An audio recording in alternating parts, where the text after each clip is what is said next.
Este es un programa previamente grabado. Tenemos muchas cosas en común: sueños, esperanza en construir un mejor futuro y firmes convicciones en que solo uniendo esfuerzos lograremos impulsar y velar por el respeto de los derechos humanos de las personas a nivel nacional y regional. Los derechos humanos no tienen fronteras. Una mirada desde Centroamérica.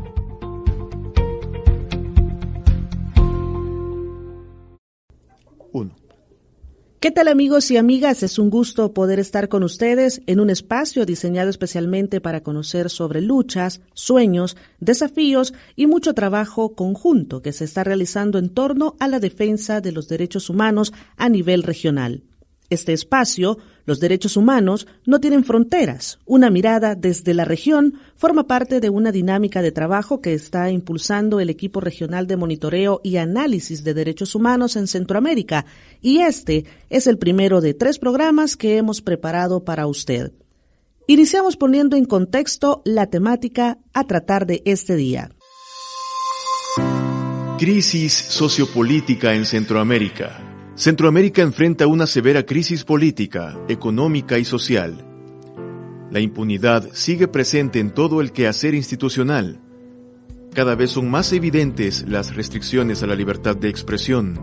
Hay incremento de la inseguridad ciudadana, falta de justicia transicional, políticas económicas que solo aumentan la desigualdad en la distribución de la riqueza, entre otras problemáticas que golpean con mucha fuerza, sobre todo a los sectores más vulnerables de la población.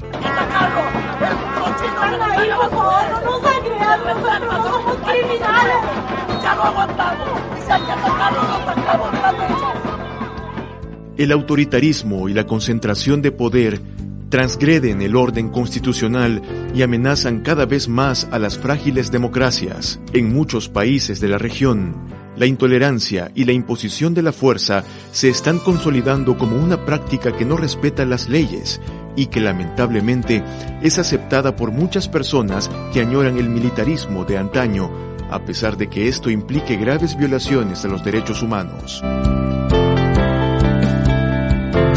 A pesar de las constantes luchas que se llevan a cabo desde diversos sectores de la sociedad civil organizada, los espacios de participación real aún son muy limitados y algunos otros se han cerrado ante el temor de enfrentar represalias por parte de los gobiernos que no toleran la crítica y que siguen criminalizando la lucha por el respeto al pleno goce de los derechos humanos. Los asesinos, últimas detonaciones de los asesinos desgraciados, que están tirando balas. Entren. El debilitamiento de la democracia a nivel de toda la región se ve reflejado en la concentración del poder, en el autoritarismo, en la falta de transparencia, en la intolerancia hacia la crítica y en los constantes ataques a defensores y defensoras de derechos humanos. Estos son algunos casos que pueden ilustrar el retroceso que en materia de democracia enfrentan la mayoría de países de la región.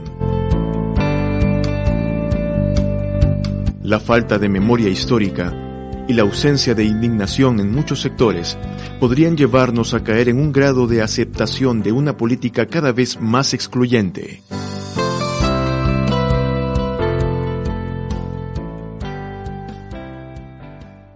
De inmediato damos la bienvenida a nuestros invitados de este día, Marlene Sierra y Georgina Ruiz del Centro Nicaragüense de Derechos Humanos y Héctor Herrera del Centro de Desarrollo Humano de Honduras. A los 3 les damos la más cordial bienvenida. Muchas gracias por esa bienvenida y por la oportunidad, ¿verdad?, que nos dan para poder estar en este espacio y poder compartir nuestros puntos de vista como equipo regional con relación al monitoreo que realizamos desde hace 15 años, analizando la situación de derechos humanos en cada uno de nuestros países. A la difícil situación política, social y económica que ya se vivía en muchos países de la región, se vino a sumar los estragos causados por la pandemia del COVID-19. Una vez más, ha quedado al descubierto la fragilidad y vulnerabilidad en la que viven millones de personas en el continente. En este marco, si tuvieran que hacer una radiografía de la región a nivel sociopolítico, ¿qué dirían? ¿Cuáles son los problemas que nos siguen golpeando y cómo se están enfrentando desde las diversas organizaciones sociales? Nosotros desde el equipo de regional hemos venido monitoreando y viendo cómo la demolición de los sistemas democráticos ante la nulidad de los estados de cumplir con su obligación de proteger y garantizar y respetar los derechos a la población es uno de los problemas que además viene a romper el orden constitucional. Vemos cómo esos poderes y el poder ejecutivo sobre todo mantiene un control sobre los poderes del Estado, en particular del sistema de justicia que propicia impunidad, o como aparatos represores, como el caso nuestro en Nicaragua, donde ejercen un control totalitario. El uso indebido de esas fuerzas públicas, la militarización, las fuerzas paraestatales, las violaciones a los derechos fundamentales, como el derecho a la vida, a la integridad física, psicológica, la erosión de las libertades civiles que se llevan a violaciones al derecho a la libertad de expresión, de prensa, movilización, organización, y el flagelo de la corrupción y la impunidad, que todos ellos te generan una mayor profundización de la pobreza y por consiguiente mayores desigualdades y exclusión social. Es una crisis que se expresa en pérdida de empleos, la crisis social, el empobrecimiento de sectores sociales, el cierre de espacios de participación ciudadana. También nos enfrentamos a una crisis económica que se expresa con las caídas de los productos internos brutos, el cierre de empresas, producto de esas reformas fiscales y de implementación de normativas abusivas que controlan el ingreso y fondos para impulsar acciones que contribuyen no solamente, a paliar en una medida los problemas sociales, sino más bien generan más hambre y desempleo. Una tercera crisis que hemos visibilizado es la sociopolítica, expresada por la falta de solución y permanente en el día de hoy, donde prevalece ese uso excesivo de la fuerza. La cuarta crisis, que es el medio ambiente y devastadas por industrias extractivas, invasores de tierra, talas e incendios y el abandono de comunidades indígenas que sufren los embates. A este contexto surge la crisis sanitaria generada por la pandemia del COVID, donde la libertad de expresión se vio restringida por las medidas tomadas por los gobiernos durante la pandemia, donde los poderes ejecutivos se expandieron sin supervisión, derogaron derechos ciudadanos e utilizaron, a los órganos legislativos y judiciales como represión. Perfecto. Y en este mismo contexto, ¿a qué atribuyen ustedes la fragilidad de los sistemas democráticos en la región? Como bien lo señalábamos, la persistencia de esa concentración de la riqueza que propicia el clientelismo político, la corrupción y la impunidad.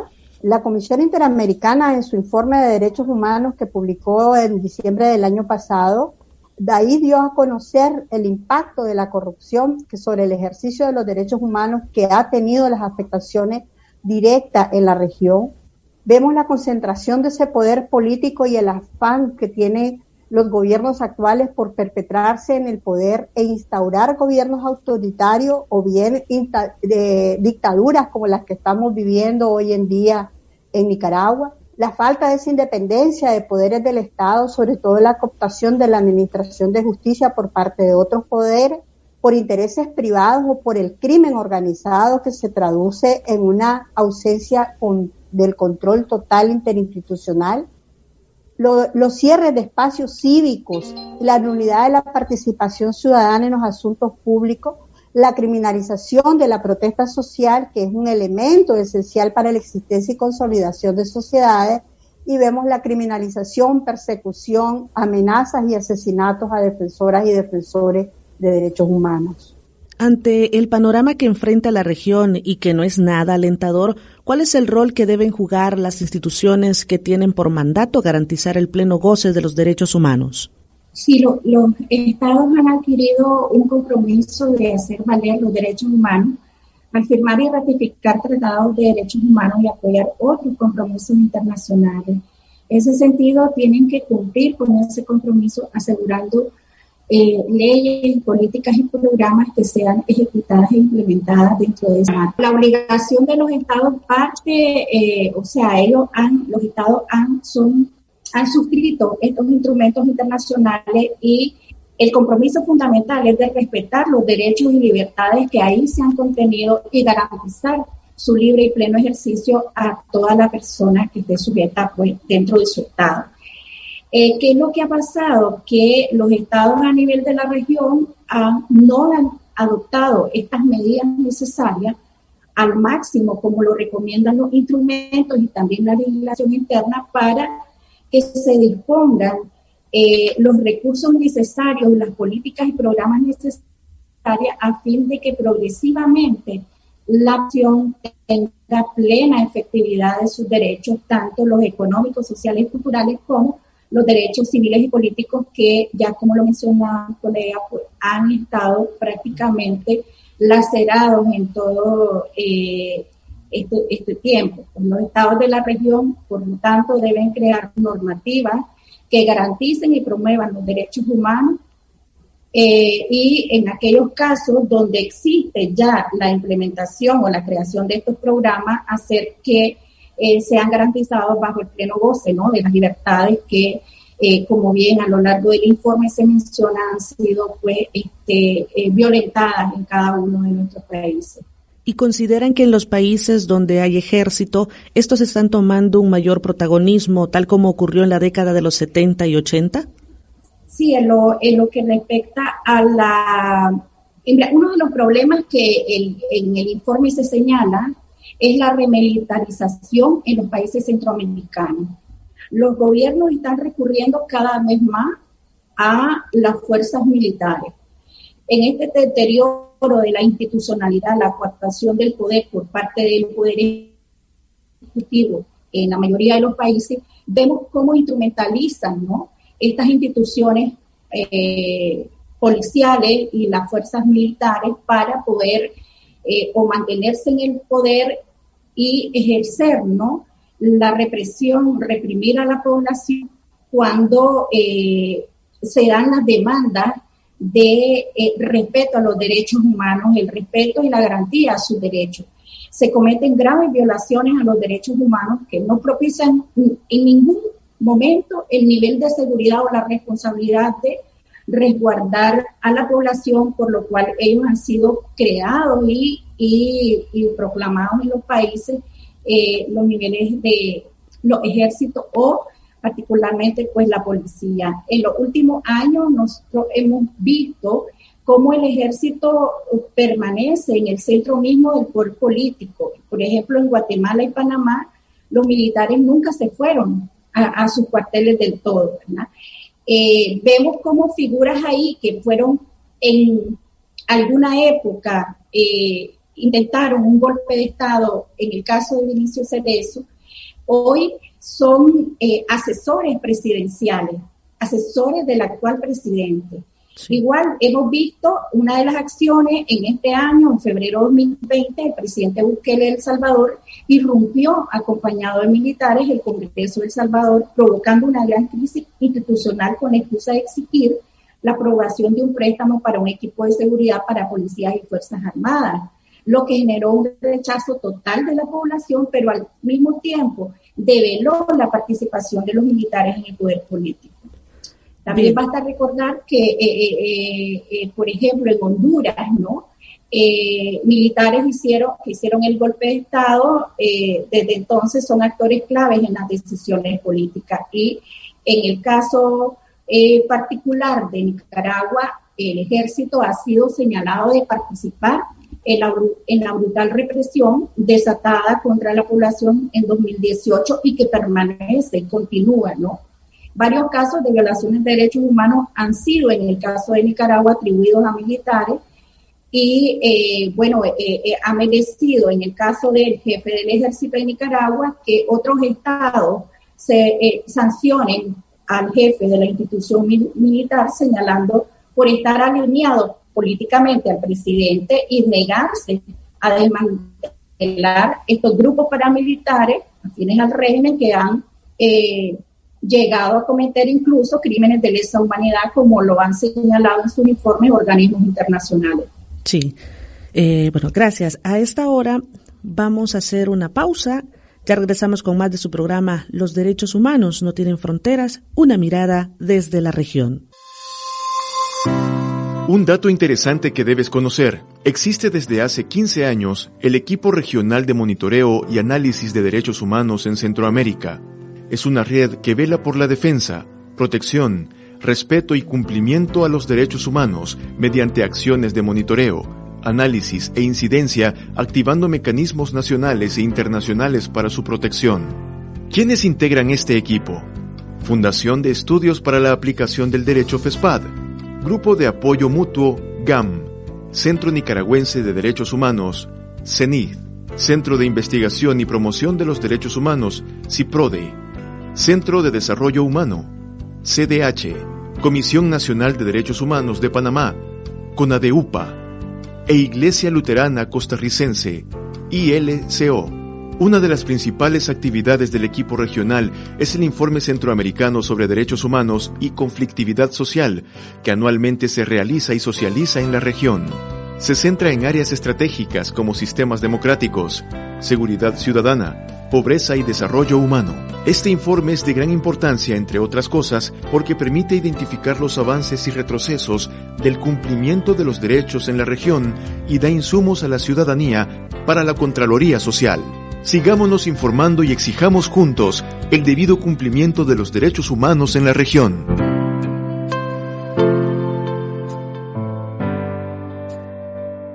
Gracias por estar en sintonía de su programa Los Derechos Humanos no tienen fronteras, una mirada desde la región, conversando en esta oportunidad con Marlene Sierra y Georgina Ruiz del Centro Nicaragüense de Derechos Humanos y Héctor Herrera del Centro de Desarrollo Humano de Honduras. Tenemos muchos elementos que nos permiten dar por sentado que la situación convulsa que se vive en la región representa una clara involución en cuanto a lo que con mucho trabajo se había logrado en temas que son muy sensibles para la población. ¿Es posible revertir esta situación? Bien, yo creo que es posible. Tenemos que tener esperanza porque la esperanza es la que nos impulsa a generar las transformaciones que la región necesita. Necesitamos integrar la región no solamente a nivel de sociedad civil, sino vernos como región centroamericana en su totalidad. Particularmente creemos que se puede revertir la situación en materia de retroceso en derechos humanos, democracia, a través del empoderamiento de todos los sectores sociales. La articulación de los diversos actores es muy fundamental, porque un logro que han tenido los regímenes de la región es mantener dividida las fuerzas que se oponen no tanto partidistamente, sino más bien a políticas públicas que están lacerando la economía, que están impactando en el subdesarrollo y que están violentando derechos humanos y están destruyendo los recursos naturales, que están poniendo en peligro la vida de las comunidades y la biodiversidad en general. Entonces la articulación es muy, muy importante, y creemos también que las mujeres y las juventudes como poblaciones mayoritarias deben de ejercer una ciudadanía activa de manera congruente con una realidad y el futuro que la región necesita construir en materia de respeto a la democracia y a los derechos en general.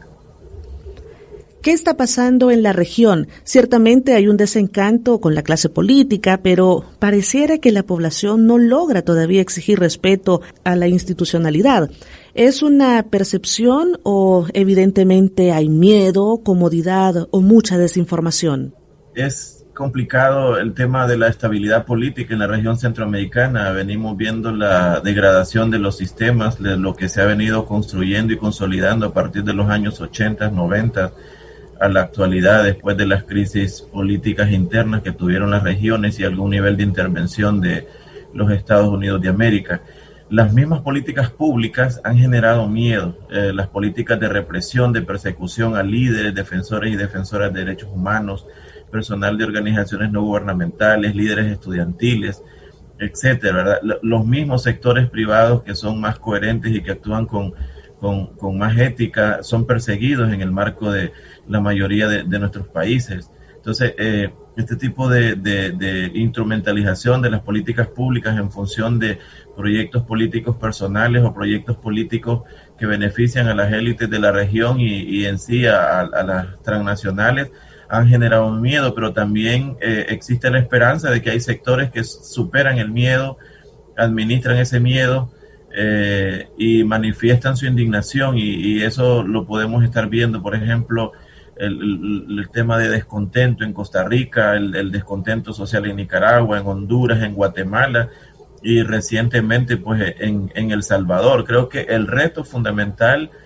aquí es cómo vencer el miedo, cómo también mucha ciudadanía que es coherente, que tiene ética, que tiene empoderamiento en el tema de derechos humanos, también puede ir avanzando hacia una participación político-electoral para asumir posiciones y hacer cambios desde dentro de los estados en función de estabilizar la región, pero no estabilizarla en términos discursivos, sino más bien en términos de transformaciones, en términos de un desarrollo integral, un desarrollo sostenible, un desarrollo que vaya a la par de la parte social, la parte política, económica, la parte cultural, la parte ambiental, son muy fundamentales, pero en general hay como dos sectores, ¿verdad? La gente que tiene en su mayoría miedo a las políticas públicas, que se indigna, pero que no lo manifiesta públicamente, y la gente que se indigna y protesta, ya sea a través de redes sociales, medios convencionales y a través de la calle también como medio de protesta. Excelente. Y como región, pues compartimos muchos problemas, por ejemplo, la migración, desplazamientos forzados, pobreza, violencia generalizada y muchos otros. En la agenda de los gobiernos, pues estos temas no suelen ocupar los primeros lugares. ¿Cómo incidir desde la sociedad civil cuando cada vez más los espacios se van recortando, sobre todo por el autoritarismo y la constante amenaza, si se es contrario a lo que piensan los gobernantes? Hablando de la incidencia en las políticas públicas, creo que el ejemplo más reciente es el de Guatemala, con una ciudadanía indignada ante un proyecto de presupuesto general de la República 2021 que no responde a los efectos, a los escenarios post-COVID-19 y las tormentas tropicales ETA y IOTA. Y creo que la primera herramienta para la incidencia política es el diálogo político, pero también a los sectores sociales, a los sectores económicos, y también les queda el tema de la presión social, ¿verdad?, en la calle, para poder exigirle a los gobernantes. Creo que el mundo en general y la región centroamericana en particular no es la excepción, de cómo los movimientos sociales, cómo los espacios de articulación pueden lograr cambios significativos que representen desarrollo verdadero, no un desarrollo basado en un discurso que ejerce una política pública clientelista, ¿verdad? Y que baja los ánimos, pero que hay una crisis latente. Creemos que hay que avanzar mucho en la promoción de los derechos civiles y políticos. Por lo general la gente siempre está pensando en los derechos económicos y sociales porque son como más tangibles, son los que se ven, los que sienten en su día a día. No hay comida, el tema de vivienda, el tema de agua, el tema de seguridad, el tema de seguridad social, etcétera. Pero lo que hay que promover es una educación en participación ciudadana, una participación que incluya que la gente conozca sus derechos, pero también los mecanismos y las estrategias para poder hacer valer sus derechos. Si la gente no ejerce su derecho político de participar en los espacios de toma de decisiones, esta situación no va a cambiar, más bien se va a ir profundizando. Y el otro punto que también hemos reflexionado como equipo es que no solo es el hecho de defender derechos, porque ya el defender derechos es una reacción ante una política, ante un acto del Estado, por acción u omisión. Hay que promover los derechos en todos los espacios para poder consolidar el empoderamiento y poder contribuir a una democracia sustantiva, que no una democracia que le pertenezca al gobierno, sino que traspase todos los sectores, desde la familia, la organización de las comunidades, las ONGs, el sector privado, los gremios, etcétera. Hemos llegado al final de esta primera entrevista y queremos agradecerles por toda la información que han compartido con nosotros, Marlene, Georgina y Héctor. Muchísimas gracias por la oportunidad de compartir con ustedes en nombre del equipo regional de monitoreo y análisis de derechos humanos en Centroamérica. Aprovechamos para hacer una cordial invitación a la presentación del informe centroamericano sobre derechos humanos y conflictividad social 2019-2020, que será el 4 de diciembre a las 9:30 de la mañana, y estaremos retransmitiendo por Facebook y también en las páginas de nuestras organizaciones. Muchísimas gracias por la oportunidad. Muchas gracias, Seidy, por acompañarnos también en esta lucha constante, en la búsqueda de la defensa de los derechos humanos de los y las centroamericanos. Realmente, aunque el contexto para los defensoras y defensores en la región es bastante difícil, trabajamos en situaciones de mucha hostilidad, persecución, amenazas y asesinatos, pero seguimos defendiendo los derechos y vamos a seguir haciendo esos análisis y dándole a conocer a la población todas las violaciones de derechos humanos que se cometen. Muchas gracias. Bien, muchas gracias por el espacio, por compartir algunos hallazgos o un resumen de lo que es el informe. Les invitamos a la socialización de este instrumento muy importante que da un vistazo a lo que es la situación de los derechos humanos y la conflictividad social en Centroamérica. Va a ser el 4 de diciembre a partir de las 9:30 de la mañana y lo pueden ver a través de las redes sociales del equipo regional de monitoreo y derechos humanos en Centroamérica y a través de las páginas de redes sociales de las instituciones que somos parte de este espacio. Y usted, amigo y amiga oyente, gracias por su sintonía. Los esperamos mañana en un nuevo espacio de entrevista, siempre abordando temas de mucho interés para toda la región. Saludos. Seguiremos demandando el cumplimiento y respeto a los derechos humanos mediante acciones de monitoreo e incidencia a nivel regional. Equipo Regional de Monitoreo y Análisis de Derechos Humanos en Centroamérica.